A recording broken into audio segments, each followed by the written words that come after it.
एक बार की बात है। एक बत्तख नदी के किनारे पर रहती थी क्योंकि उसका नर मर गया था। वो बेचारा हमेशा बीमार रहता था। एक दिन उसकी तबीयत बिगड़ गई और वो डॉक्टर के पास गई। डॉक्टर ने उससे कहा कि तुम्हारी बीमारी ऐसी है कि तुम जल्दी ही मर जाओगे। यह सुनकर वो चौंक गया क्योंकि उसके पास एक अंडा था।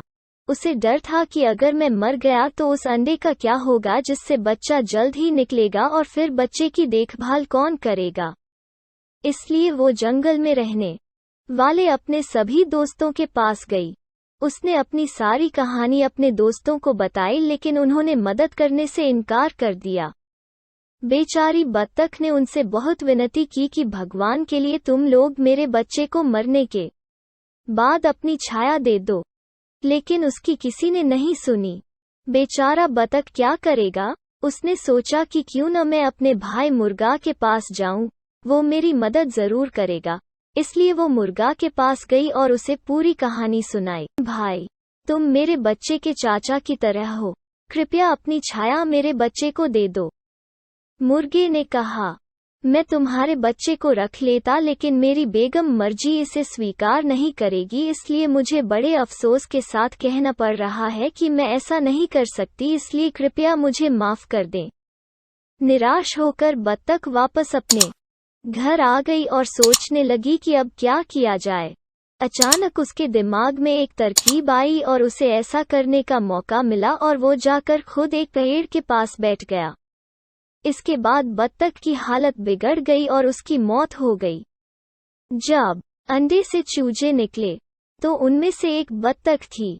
मुर्गे को सब कुछ पता था, लेकिन उसने मुर्गे को बताना उचित नहीं समझा। मुर्गी ने बहुत शोर मचाया और कहा, मेरे बच्चों के साथ बत्तख का बच्चा नहीं होगा। मुर्गे ने उसे काफी समझाया, लेकिन मुर्गी ने उसकी एक न सुनी। मुर्गी ने अपने बच्चों को मना किया कि कोई बत्तख से बात न करे। सबने मुर्गी की बात मानी। मुर्गी को बत्तख से इतनी नफरत थी कि वो उसे देखना भी पसंद नहीं करती थी। एक दिन मुर्गे ने सोचा कि हम सभी को नदी के किनारे टहलने जाना चाहिए। हम सब वापस आएंगे और बत्तख को वहीं छोड़ देंगे। इस तरह जान बच जाएगी। वे टहलने गए। वहां पहुंचते ही एक चूजा नदी के किनारे गया और डूबने लगा। यह देखकर मुर्गी जोर जोर से चिल्लाने लगी क्योंकि बत्तख तैर सकती थी। इसलिए वो तुरंत नदी में तैरने लगी और चूजे को बाहर ले आई। जब मुर्गी ने यह देखा तो अपने किए पर बहुत लज्जित हुई और बत्तख से क्षमा मांगी और उसे अपना पुत्र बना लिया। इस प्रकार वे सभी खुशी खुशी रहने लगे।